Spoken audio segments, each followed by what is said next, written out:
Welcome back to the deep dive. Today we are diving into fat versus sugar. And this is truly one of the big ones. We're looking at a mystery that has confused, I think, almost everyone for the better part of 50 years. Absolutely. The dietary advice we've all grown up with has been built on this idea of a clear villain. It has. Mm. And today, we are taking this huge stack of sources you provided, and they are fascinating. We've got historical memos, massive clinical trials, even some really technical papers on statistics. All to figure out how this entire modern conversation about food and heart health and even weight got so incredibly turned on its head. Yeah. Our mission today is really to cut through all that noise. I mean, for decades, we thought we knew the enemy, right? It was fat, specifically saturated fat. But what if the science we were all relying on was, I don't know, either intentionally manipulated or just fundamentally flawed in how it was measured? And our sources suggest it's actually both. This isn't just a simple story of science evolving. It's about corporate deception. It's about slow-moving government policy. And, it's about the fundamental, almost impossible difficulty of measuring what people actually eat. In the messy real world. Exactly.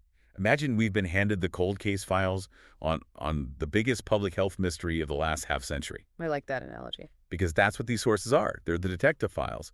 Some are, old letters and correspondence that tell us in really uncomfortable detail who was paying whom back in the 1960s to write scientific papers. The witness statements. The witness statements, yes. And then you have the big statistical reviews, the gold standard trials.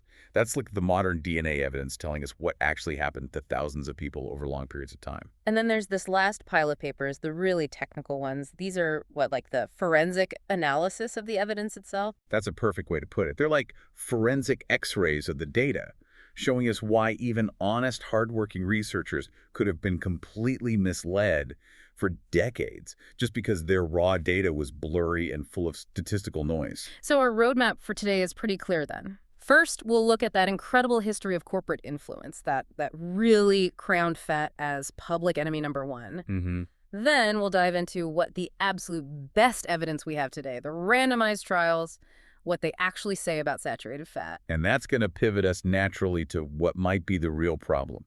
The most powerful predictor of heart disease risk, which, is often completely overlooked on a standard lab report. And finally, we'll tackle that sneaky measurement problem, that statistical flaw that has been distorting nutrition science for decades, and how modern statistics are finally starting to fix it. It's a huge story. It is. So let's find the true story. It's time to start at the scene of the original crime, the great blame game of the 1950s and 60s. Let's do it. So in the mid-20th century, something really frightening was happening, especially in the United States. Coronary heart disease, or CHD, mortality rates were just disproportionately high. Right, particularly among middle-aged men. It was a genuine epidemic. Researchers were scrambling. They knew they had this massive crisis on their hands, and they desperately started hunting for a cause in the American diet. And right away, that search kind of split the scientific community into two main camps. It did. It was basically two prominent physiologists having this major face-off over which part of the diet was the primary agent of destruction. So on one side, you have the guy who became the dominant voice, Ansel Keys. A very influential figure. Hugely. And his hypothesis, it pointed the finger squarely at total fat, saturated fat, and dietary cholesterol as the main culprits. His idea is pretty simple, right? Very simple. You eat fat, it raises your cholesterol, and that cholesterol clogs your arteries. End of story. The solution. Eat less fat. But on the other side, you had John Yudkin, a British physiologist. He was, I guess, the contrarian in this story. He was. And he looked at all the same data, the epidemiology, the metabolic studies, and he insisted, wait a minute, everyone. You're looking at the wrong white crystal. The wrong white crystal. Yeah. He said it's not the fat you should worry about. It's the added sugars, specifically sucrose, that are the primary agent driving heart disease. So that's the crucial split right at the beginning. You have Keys pointing at steak and butter and Yudkin pointing at Cokes and cookies. Exactly. But only one of those theories got the institutional and, maybe more importantly, the financial support that cemented its place in policy for the next 50 years. And that's where this story takes a really dark turn into corporate manipulation. Our sources, which, they include detailed internal letters, they lay out these astonishing actions of the Sugar Research Foundation, the SRF. Which we now know as the Powerful Sugar Association. Right. And they were not just passive observers in this debate. They were actively strategizing. Oh, absolutely. And it wasn't even a secret inside the industry. We found a speech from their president, Henry Haas, from way back in 1954, and he laid out the goal explicitly. Increase sugar's market share by strategically getting Americans to eat less fat. He saw the whole heart disease panic as a business opportunity. An opportunity. Huge one. If fat consumption went down, people would need to replace those calories with something else. And the sugar industry was determined to make sure that replacement was sugar. And for a while, that strategy was working. But then by 1965, the SRF started to get alarmed. Yeah, new reports were coming out that directly threatened their product. You had studies from Yudkin's lab and this other group called the Iowa group, and they were showing these really clear connections between high sugar intake and things like elevated serum cholesterol and triglycerides. So their strategic opportunity was suddenly becoming a massive PR crisis. A potential regulatory crisis, too. They needed a firewall, and they needed it fast. And their firewall, it turns out, was bought and paid for. In 1965, the SRF decided to sponsor its first big CHD research project. And they didn't just pick some random lab. They specifically targeted very high-profile Harvard scientists, people like D. Mark Hegstad and Robert McGandy, and they were overseen by the very highly respected nutritionist, Frederick Stair. This is where the paper trail becomes just damning. This wasn't a standard academic grant. The source documents revealed the precise payment structure. And it was designed to guarantee a specific outcome. The SRF paid the scientists in 2 installments, and they explicitly tied the final payment to the acceptance of the paper for publication. I mean, just think about that for a second. The ethical knot there is incredible. They weren't paying for research. They were paying for a published favorable conclusion. Precisely. They were investing in an editorial outcome inside one of the world's most prestigious medical journals. In total, the SRF paid them $6,500. Which sounds like not that much today. But back then, that was almost $49,000 in today's money. A very substantial sum for a single literature review in the mid-60s. And the internal memos confirmed the industry wasn't just writing checks. They were basically co-authors. Editing. The SRF's vice president, a man named John Hickson, he essentially drafted the objective for the Harvard team. He wrote to them saying their particular interest had to do with that part of nutrition in which there are claims that carbohydrates in the form of sucrose make an inordinate contribution to the metabolic condition. He was basically telling them, here's the argument I need you to go out and dismantle. He was. And the researchers delivered. Hickson got drafts of the review, and in this really chilling response to the final draft in October 1966, he wrote, "Let me assure you, this is quite what we had in mind, and we look forward to its appearance in print." Wow.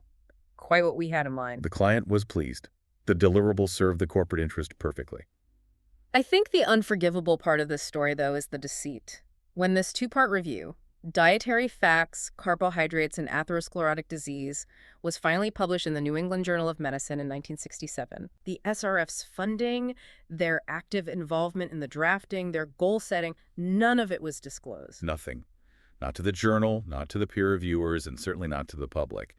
It was presented as impartial, rigorous, objective science from Harvard. And because the NEJM carries just immense authority, the impact of this undisclosed, industry-sponsored paper was seismic. It was. It successfully shifted the entire scientific narrative.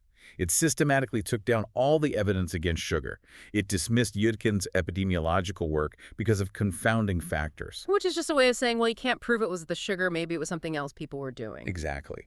And then they discarded the experimental studies that showed sugar's harm as irrelevant because, they used high doses. It was a hit job, a highly successful targeted PR campaign that was just dressed up in a lab coat. And the review concluded, very decisively, that there was no doubt that the only dietary change America needed was to reduce dietary cholesterol and substitute saturated fat with polyunsaturated fat. Sugar was given a scientific hall pass, an institutional free pass. The rule book was written. The fat reduction movement was officially born. And that historical distortion, that single paper, explains why, by the 1980s, the very first U.S. dietary guidelines focused almost entirely on reducing fat. Which prompted a whole generation of us to replace butter and eggs with low-fat, high-sugar, high-carb processed alternatives. That single decision set the stage for decades of worsening metabolic health across the entire Western world. It's just a sobering thought that the foundation of our modern dietary advice was essentially negotiated in a backroom deal by a powerful industry. So now we have to ask the big question. Did the advice they paid for, that low-fat script, did it actually work? Right. What were the results? Okay, let's unpack this. We, as a society, we bought the low-fat message hook, line, and sinker for 40 years. We did. You saw the marketing push everywhere. Fat-free yogurt, low-fat cookies, snack wells, all these highly processed packaged foods, all of them designed to meet that 1967 mandate of low saturated fat. Yeah. But did this script actually deliver the outcomes we all desperately wanted? You know, fewer heart attacks, longer lives. That is the ultimate test, isn't it? Yeah. We can talk about historical memos and corruption all day, but at some point, you have to look at the highest quality evidence we have, the gold standard. Which is the randomized controlled trial, the RCT. The RCT. Let's just define that really simply for everyone. An RCT is like an absolutely fair scientific race. Good analogy. You take thousands of people, you randomly split them into two groups.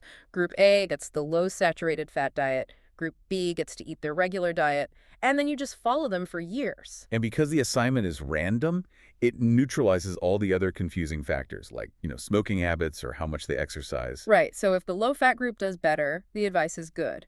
If they don't, the advice is flawed. It's that simple. It is.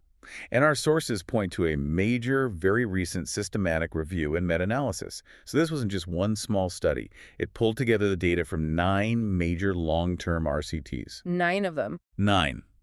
Encompassing over 13,000 participants who were all tracked for years.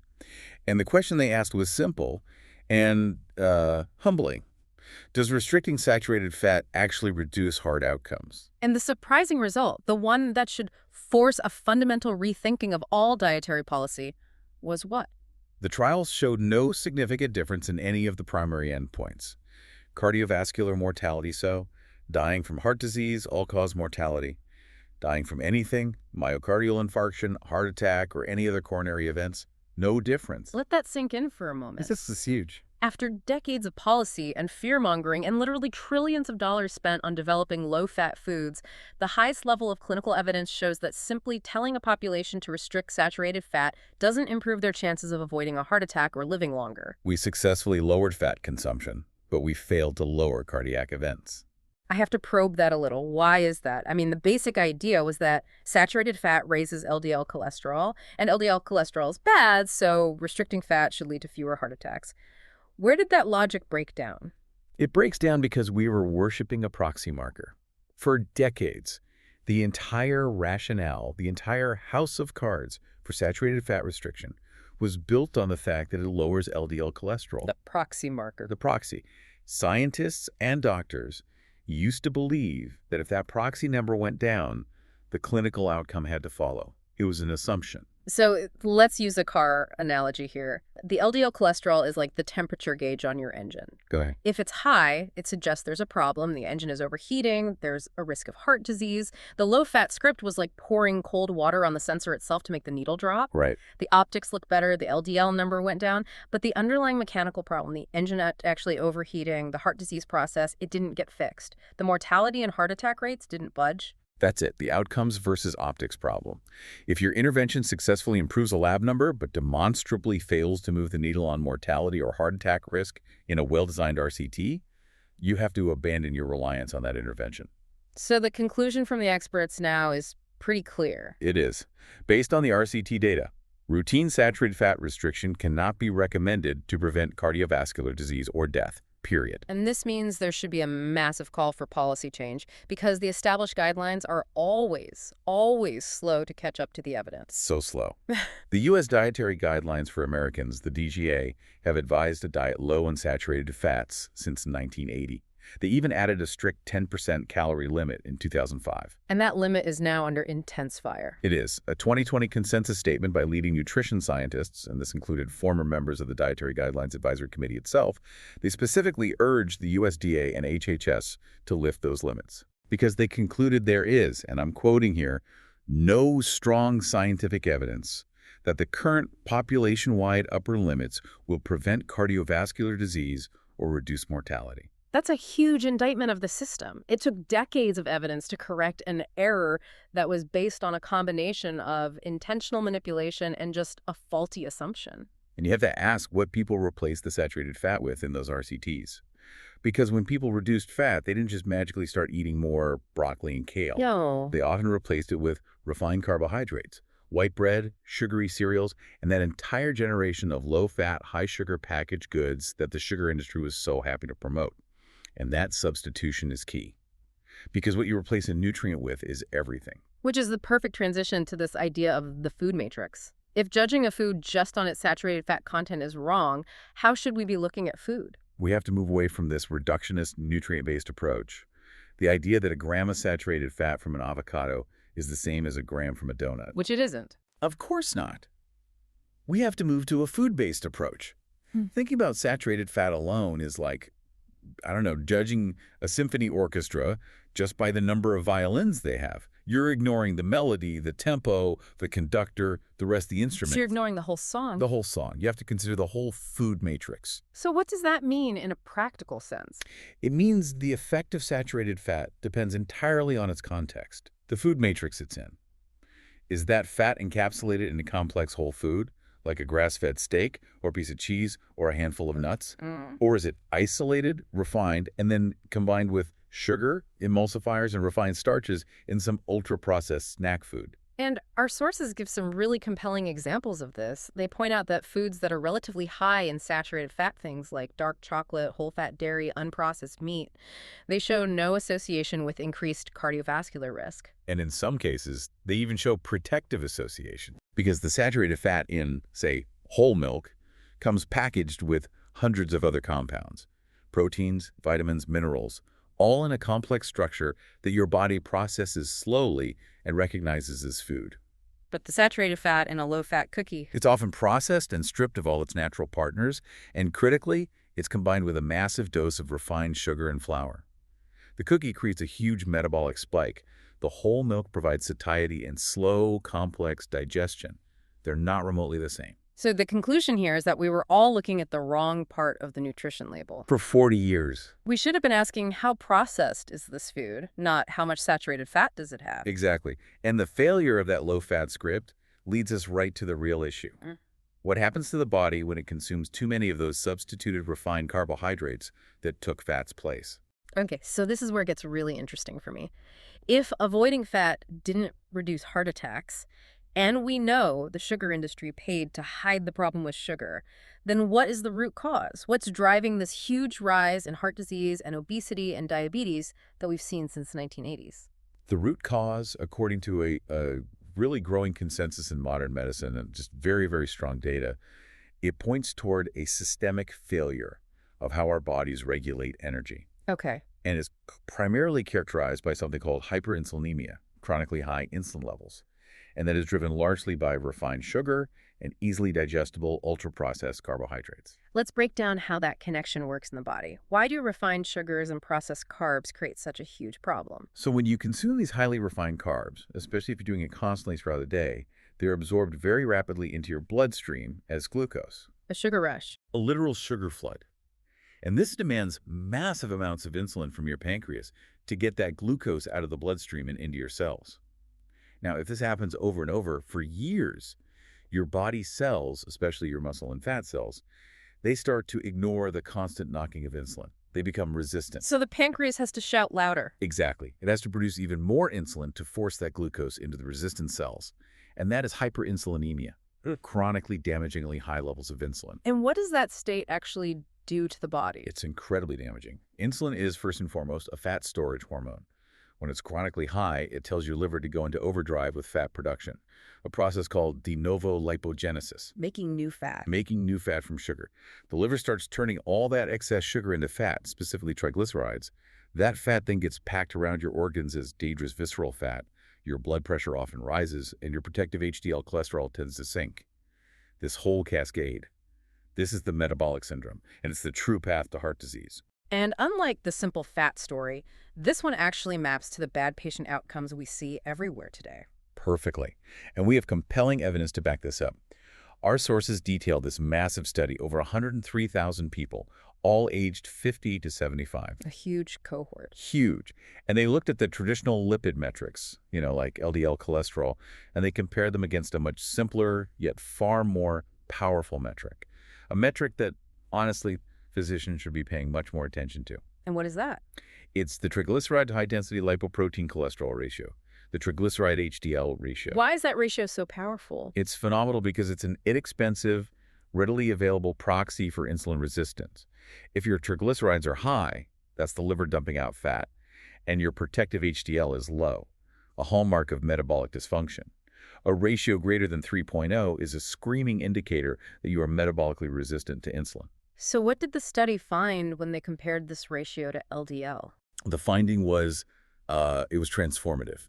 It concluded that insulin resistance, as indicated by a high triglyceride-HDL ratio, was associated with adverse cardiovascular outcomes more strongly than any other lipid metric, including LDL-C. More strongly than the bad cholesterol number itself. Far more strongly. Let's use the actual risk numbers to illustrate this. We need to explain the concept of a hazard ratio first. Okay. When researchers calculate risk, they use something called a hazard ratio, or HR.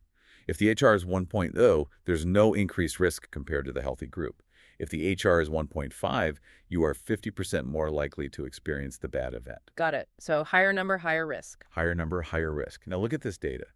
Being insulin resistant, having that high triglyceride-HDL ratio, carried a hazard ratio of 1.68. Okay, so what does that mean in plain English? It means those individuals were 68% more likely to suffer from ischemic heart disease compared to people with a healthy insulin-sensitive ratio. 68% greater risk. That is a huge difference. So how did the traditional marker, the LDL number, compare to that? It wasn't even close. The study showed that even a massive 60 mg/dL increase in LDL-C only conferred a 14% greater risk, a hazard ratio of just 1.14. Wow. That's striking. Let's go back to our analogy of traffic violations. Okay. The LDL number is like getting a small ticket for a broken taillight. It's a minor predictive factor. It's not nothing, but it's small. But the high triglyceride HDL ratio, that's like getting clocked doing 100 miles an hour in a school zone. That's a great way to put it. It's just far more predictive of a major accident, a catastrophic heart event. The priority is completely flipped based on these risk numbers. The critical conclusion from the study is that patients and physicians just cannot overlook this simple ratio. Being metabolically ill carried a significantly higher, almost 5 times greater risk increase than just having an elevated LDL-C alone. So the path to a healthier heart starts with fixing the metabolic problem. It starts with calming the insulin response. And this leads us directly to the mechanism by which this all happens, which is systemic inflammation. If refined carbs are triggering this metabolic crisis, they're also constantly provoking the body's inflammatory response. Right. And inflammation is no longer seen as just a side effect of heart disease. Not at all. It's now considered a primary driver. A very recent 2025 scientific statement from the American College of Cardiology confirmed this. They said the evidence linking inflammation with atherosclerotic cardiovascular disease, or ASCVD, is compelling and clinically actionable. So this isn't theoretical anymore. This is a directive for doctors. It is. So how do we, as informed listeners, how do we measure that inflammation? Well, our sources highlight an inexpensive and widely available blood test. It's a biomarker called high-sensitivity C-reactive protein, or hsCRP. It's a simple test that just measures the general level of inflammation in your body. And why is this marker so important for heart patients? Its predictive power is enormous. In patients who have already been diagnosed with cardiovascular disease, their hsCRP level is at least as predictive of future events. So, predicting a second heart attack or a stroke as their LDL cholesterol levels are. At least as predictive. At least. And here's the most important part. This remains true even if the patient is already taking a statin medication. So even if their cholesterol optics are perfect because of the drug, if the inflammation, the hsCRP, is still raging, the hidden threat remains. It really feels like the final piece of the puzzle. The old low-fat guidelines targeted a proxy, the LDL number, and they completely ignored the root cause. Hyperinsulinemia and inflammation. Which were driven by the very food source refined sugar and carbs that was being protected by industry funding from the start. And the good news in all this is that the solution for inflammation is overwhelmingly based on lifestyle. The recommendations are clear. Regular exercise, at least 150 minutes a week, and adopting anti-inflammatory dietary patterns. Like the Mediterranean or DSH diets. Exactly. Emphasizing plenty of fish for omega-3s. These interventions calm the metabolic system, they reduce systemic inflammation, and they target the actual risk factor, not just the proxy. We've established that the historical narrative was corrupted by industry and that the clinical reality is all about metabolic health. Now we have to address a challenge that is Well, it's purely scientific, but it's equally devastating to getting reliable health advice. Hmm. And that's the fundamental difficulty of accurately measuring what people eat in the first place. This is so often the hidden culprit. It's why nutrition science can seem so contradictory. One week coffee is good for you, the next week it's bad. One decade fat is the enemy, the next it's fine. It often comes down to this hard truth about measuring diet. It's inherently deeply flawed. Especially in these large-scale observational studies that end up shaping public opinion and headlines. That's where the problem is most acute. When we talk about these massive epidemiological studies, what kinds of data are they actually using? They're relying on self-reported dietary data, things like food frequency questionnaires or FFQs. Where they ask you to estimate how often you ate, say, red meat over the last year? Exactly. Or 24-hour recalls where you try your best to list everything you ate yesterday. And as we all know from trying to do that, self-reporting is it's contaminated with what scientists call measurement errors. It is. I have a very optimistic memory of how much spinach I ate last month versus how many cookies. Everyone does. Right. So you're trying to figure out a person's true, stable, long-term eating habits, but all you're getting are these short-term, blurry, and often biased snapshots. The problem is when analysts ignore these inherent errors and just proceed as if the data is perfect, it leads to severe statistical bias and ultimately invalid conclusions. So let's use that analogy we set up earlier. This is like trying to measure the height of a group of constantly jumping eighth graders Right. using a stretchy ruler Oh. in the dark. That's a fantastic analogy for it. The true long-term height, which is the variable x, that's what you want to measure. The true average amount of fat a person eats over their lifetime. But all you can get are these short-term, blurry measurements, the W, which are noisy and full of error. So if you try to draw some big conclusion from that jumpy data, like taller kids get better grades, your conclusion is probably going to be wrong. Probably. And the researchers compound this error by then categorizing the data. Instead of treating daily fat intake as a continuous number, 95 grams, 101 grams, and so on, they just put people into buckets. The low-fat group, the medium-fat group, the high-fat group. And that is the key step where all that statistical noise becomes truly destructive. When you ignore the measurement errors, this categorization process, dividing the data into quintiles, 5 groups, or tertiles, it leads to catastrophic misclassification. Meaning people are put in the wrong bucket. Constantly. People who truly belong in the highest fat intake category often end up in the medium group, and vice versa, simply because the day they reported their diet was an anomaly or their memory was faulty. So the categorization just flattens out the real data and creates this huge statistical traffic jam right in the middle categories. The numbers on this are staggering. This is based on an analysis of the UK Biobank data, which is one of the biggest and best data sets of its kind. When they looked at observed daily fat intake and categorized it into 5 groups, they found that even at the extremes, the lowest and the highest intake categories, about 37% of the participants were misclassified. Over a third of the people in the lowest fat group might actually belong somewhere else. That's really bad. It gets much, much worse in the middle. The 3 middle categories, where the bulk of the population falls, they had even higher misclassification rates. Over 70% of participants were misclassified into a category other than their true long-term intake. 70%.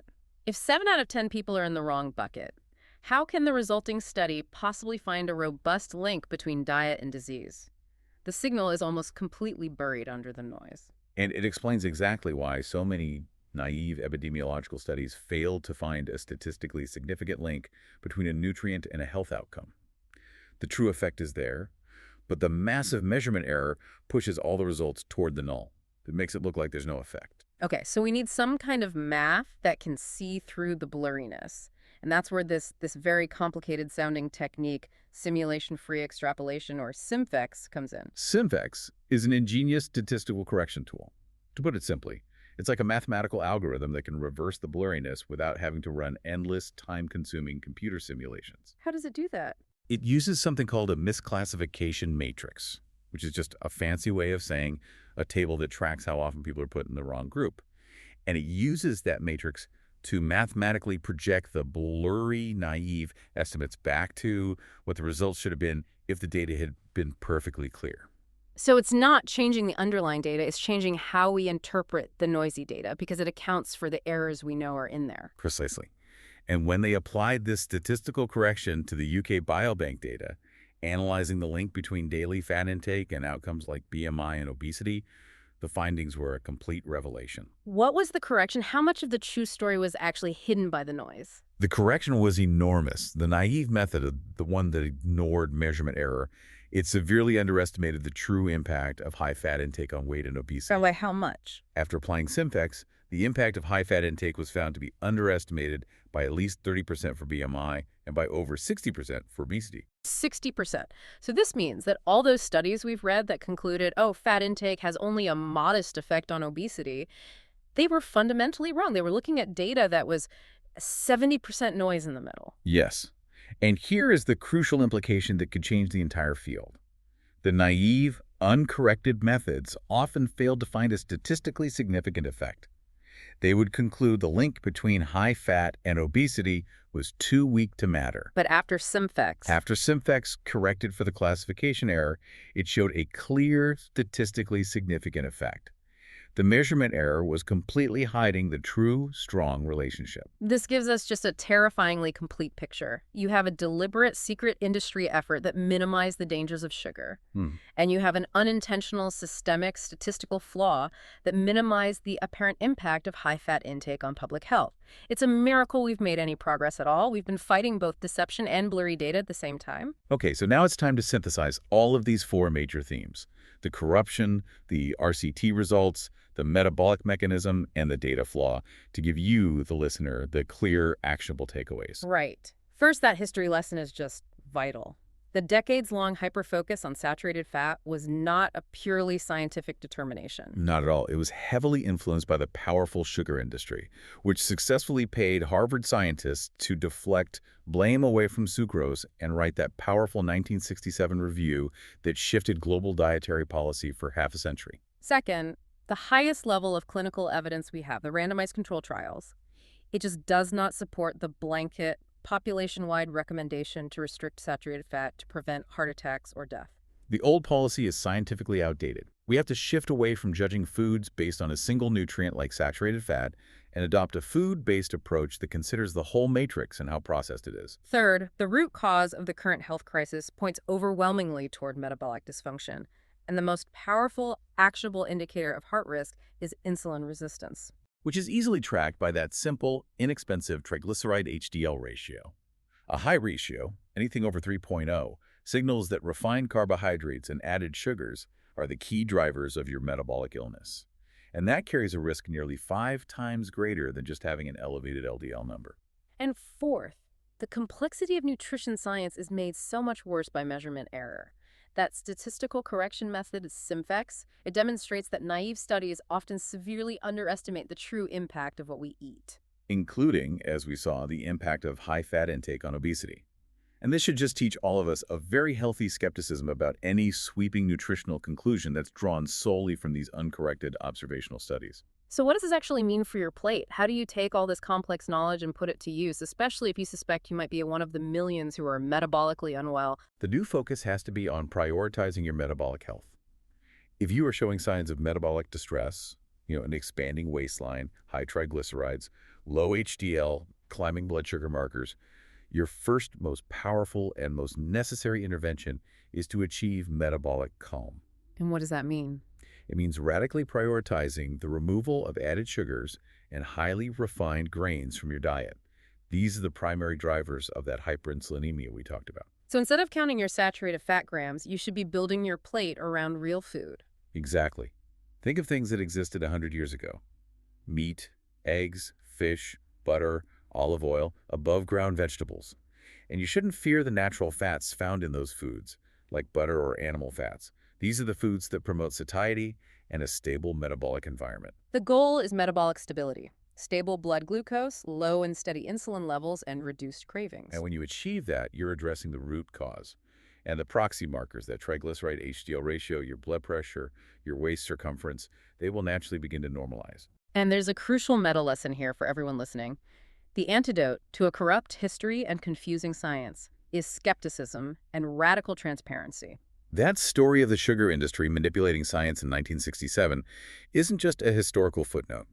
It's a stark reminder that powerful economic incentives exist today, from big food, from supplement companies, from pharmaceutical interests to create and maintain flawed scientific narratives.